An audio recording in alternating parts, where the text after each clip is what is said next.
join me in welcoming our next guest to the show. He looks scary when he's on the field, but he's so nice in person. He comes from Honolulu, Hawaii, played with San Francisco, now with Indianapolis, the 7th overall pick of the 2016 NFL Draft. He now has Pro Bowl and All-Pro honors to add to his resume. It is Colts defensive tackle, Dr. Defo, apparently. DeForest Buckner. Oh, aloha. Ooh. Yo, what up, y'all? Appreciate y'all for having me again.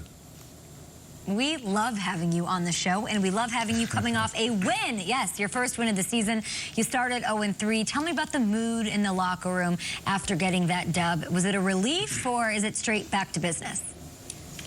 No, it was definitely a little bit of a relief, you know, getting that monkey off our back, finally getting in the win column.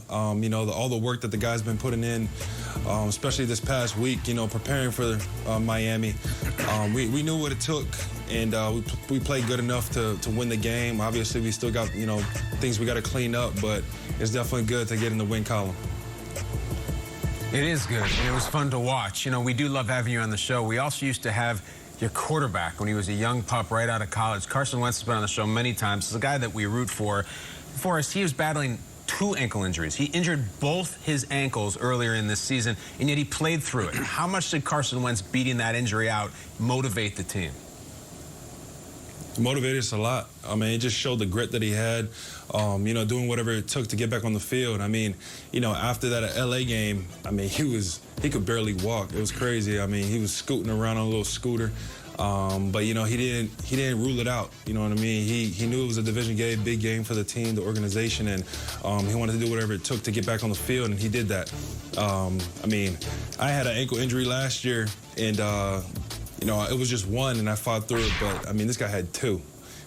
So, I mean, it just showed, you know, he would do whatever it took for the team to get out there and, you know, play for us. Yeah, DeForest, that's true leadership right there, bro. So next up is a Monday night showdown between your Colts and the Baltimore Ravens, and one of the biggest challenges you'll face, slowing down Superman, Lamar Jackson. It's hard to emulate that type of guy at practice, man. So my first question is, who's wearing number 8 at practice, and what are you guys working on to try to slow this dude down, man? Yeah, I'm guessing they probably have Brett wearing number 8 at practice. That'd be my guess. But honestly, it's really when you're going against the Ravens, it's assignment football. You know, they got a lot of that zone read action and everything like that, and guys got to know their jobs, and you got to be able to trust one another to do that job, and also obviously having a spy on Lamar at times, and also knocking out the run game. And that's the biggest thing, knocking out the run game, because they love to do a lot of play action pass off of it and things like that. So honestly, it's just assignment football this week. Guys got to really hone in on their jobs and trust one another. DeForest, there was, you know, a big move made earlier this morning. We heard about it, that the Patriots were releasing a former Defensive Player of the Year in Stephon Gilmore. You were the 49ers' big player for a long time, and you were moved in the offseason. What is it like when you are a star of a team and you wake up one day and you're like, wait a second, I have been moved, or I've been traded, or I've been released? And what would your words be to Stephon Gilmore as he starts a new page in his career? Yeah, it's definitely tough, you know, to wrap your head around, you know what I mean, when you are one of the main guys on the team and all of a sudden, you know, you get uprooted and you get traded or anything like that. But also, I mean, it's kind of refreshing, you know what I mean, being able to start over and kind of prove yourself all over again. You know what I mean? It just fuels your hunger for the game, and also, you know, to be one of those top guys in your position. And for a guy like Stephon Gilmore, I mean, you know, he just needs to, I mean, continue to, I mean, he's one hell of a player, high caliber.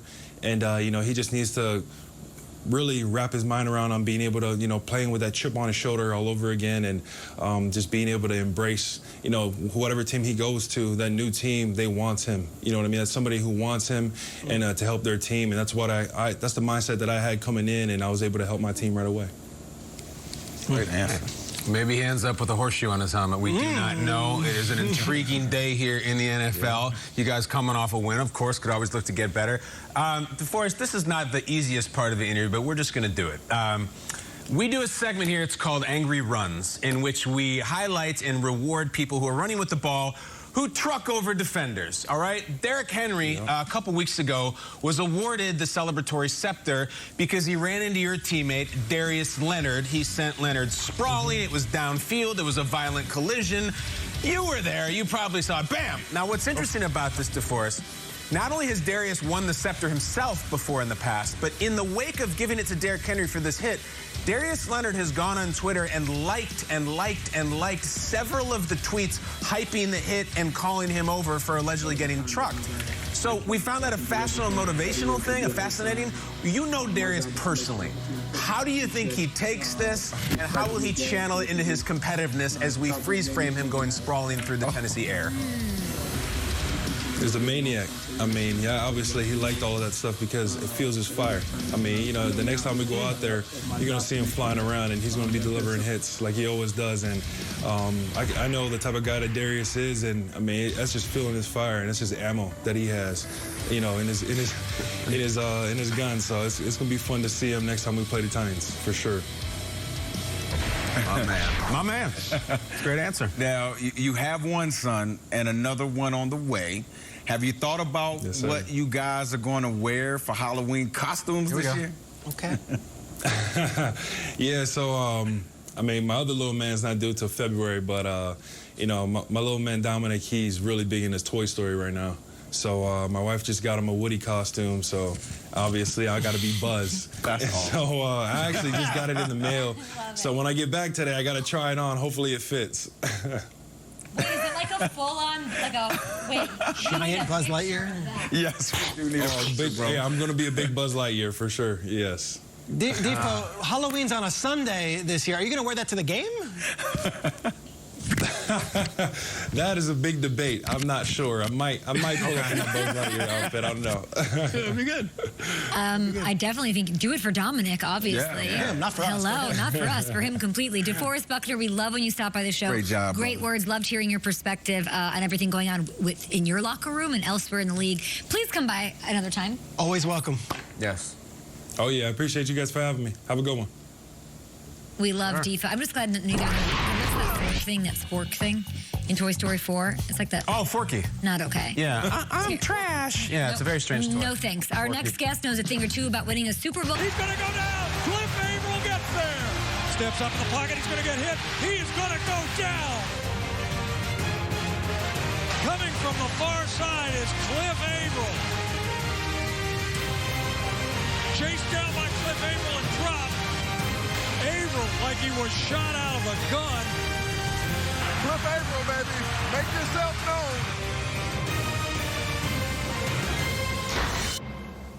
Ooh-wee. Okay, our next guest is a Super Bowl champion, of course, a Pro Bowler, and holds the Seahawks record for the most sacks in the postseason.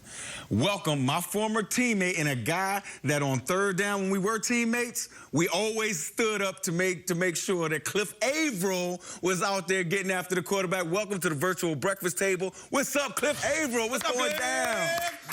What's happening? What's happening? How you guys doing this morning? Man, doing great, man. Doing great. You looking slim. You looking good over there, man. But look, let's talk about the Seahawks. Let's talk about the Seahawks. Last year they started 5-0. This year they're 2-2 with losses to the Titans and Vikings.